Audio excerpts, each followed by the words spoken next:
Halo semuanya, saya Rahel Felisa. Pada kesempatan kali ini, kita akan belajar pendidikan Pancasila kelas 6, bab 5 dengan judul Menghormati Perbedaan Budaya dan Agama dalam Kehidupan Sehari-hari. Bangsa Indonesia dikenal sebagai bangsa yang majemuk. Penduduknya beragam budaya, suku, bahasa, adat, agama, ras, dan sebagainya.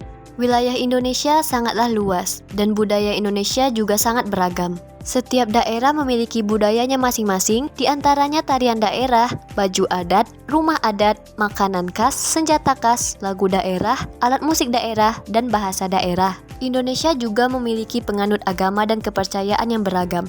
Setidaknya ada 6 agama yang resmi diakui oleh negara, yaitu Islam, Hindu, Buddha, Kristen, Katolik, dan Konghucu. Kita masuk pada pengertian budaya dan agama. Budaya adalah segala sesuatu yang berkaitan dengan cara hidup manusia yang berkembang dan diwariskan dari generasi ke generasi. Hal ini mencakup bahasa, seni, adat istiadat, dan tradisi. Sementara itu, agama adalah sistem kepercayaan yang berisi ajaran dan pedoman hidup bagi manusia untuk mendekatkan diri kepada Tuhan. Agama juga mencakup praktik ibadah, aturan moral, serta perayaan keagamaan yang menjadi bagian tak terpisahkan dari kehidupan penganutnya.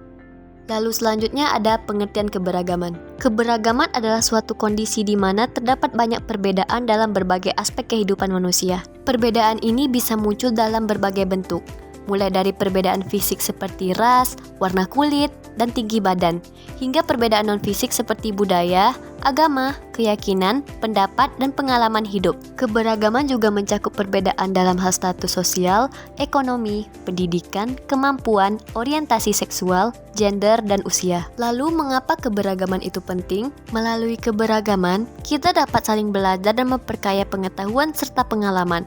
Keberagaman juga mendorong kita untuk lebih terbuka, toleran, dan menghargai perbedaan. Menghormati perbedaan membuat hidup kita lebih damai. Jika semua saling menghargai, tidak akan ada pertengkaran atau perpecahan. Selain itu, dengan menghormati perbedaan, kita bisa belajar banyak hal baru, seperti makanan khas, lagu daerah, atau cara berpikir yang berbeda. Selanjutnya kita masuk pada dampak keberagaman. Keberagaman budaya dan agama merupakan kekayaan yang dimiliki oleh setiap bangsa. Namun, seperti halnya koin, keberagaman juga memiliki dua sisi. Yang pertama ada dampak atau sisi positif. Yang termasuk ke dalam dampak positif keberagaman yaitu pertama, kekayaan budaya. Keberagaman budaya memperkaya khazanah budaya suatu bangsa. Setiap budaya memiliki keunikan tersendiri, mulai dari tarian, musik, hingga kuliner. Dampak positif kedua adalah toleransi. Interaksi antar budaya mendorong tumbuhnya sikap toleransi, saling menghormati, dan menghargai perbedaan. Yang ketiga ada inovasi. Pertukaran ide antar budaya dapat memicu lahirnya inovasi baru dalam berbagai bidang, seperti seni, teknologi, dan bisnis. Lalu yang keempat ada pariwisata. Keberagaman budaya menjadi daya tarik bagi wisatawan asing, sehingga dapat meningkatkan pendapatan negara. Dampak positif yang terakhir ada identitas nasional. Keberagaman budaya menjadi perekat persatuan dan kesatuan bangsa. Selanjutnya ada dampak negatif keberagaman. Dampak negatif pertama yaitu terjadinya konflik. Perbedaan keyakinan dan adat istiadat dapat memicu konflik sosial bahkan kekerasan. Yang kedua akan terjadinya diskriminasi. Keberagaman dapat memicu diskriminasi terhadap kelompok minoritas. Dampak negatif ketiga adalah radikalisme. Dampak negatif terakhir adalah perpecahan. Jika tidak dikelola dengan baik, keberagaman dapat memicu perpecahan dalam masyarakat.